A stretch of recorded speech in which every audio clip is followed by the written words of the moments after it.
Now let's talk about IgA antibodies. IgA antibodies are important in the mucosal system. Here again we have the mucosal surfaces, epithelial cells, and here have the blood vessel underneath it. Now this is the lamina propria of any mucosal system.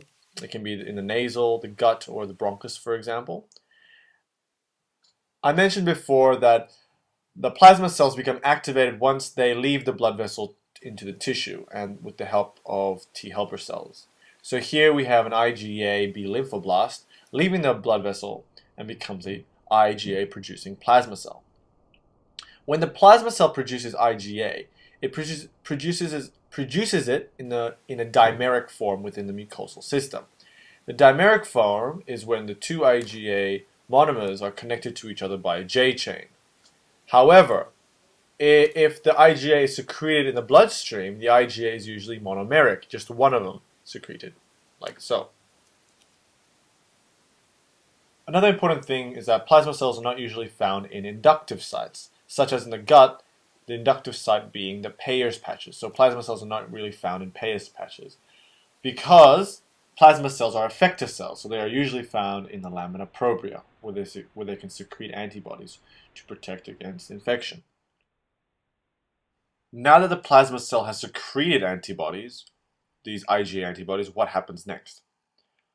Well, the IgA, the dimeric IgA antibody, can move from the lamina propria into the lumen, where it can help prevent antigens from entering our body, entering the mucosal surface, for example.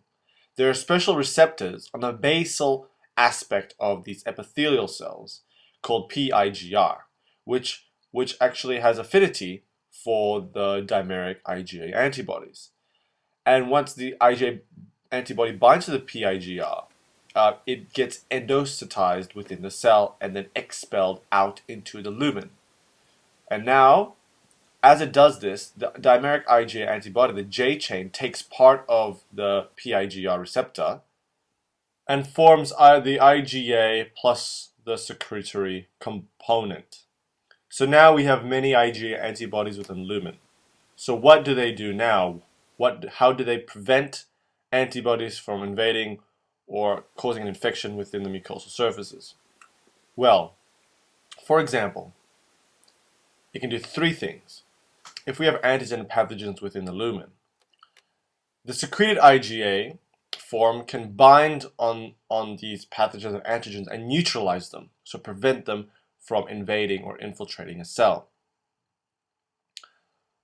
Another thing antibodies can do, if the dimeric antibodies, if it's secreted within the lamina propria and antigens are present already in the lamina propria, the dimeric IgA antibody can bind to these antigens present here, and then following this bind on the PIGR receptor on the basal aspect of the cell, and then with the antigen be transported out into the lumen, taking up part of the PIGR receptor. So now we have the IgA plus the antigen and the secretory component. So what happened here? So IgA can export pathogens and antigens out of the lamina propria into the lumen.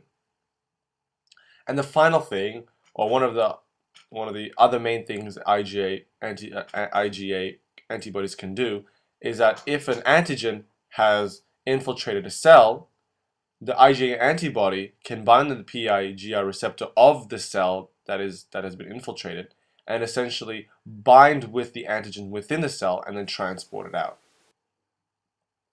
So number 3, the IgA can bind and neutralize an antigen within the cell. So that concludes these videos on the mucosal immune system. The mucosal immune system, once again, is very important in preventing pathogens from invading our body and from preventing infections. Another important thing is that if an immune response is generated within one area of the mucosal system, it can generate the immune response in other areas, such as if an immune response is generated within the nasal cavity, the nasal mucosal tract, it can generate the same immune response in the vaginal tract or the gut. So therefore, it can create both a mucosal immune response and also a systemic immune response, which is very important, for example, in the development of vaccines.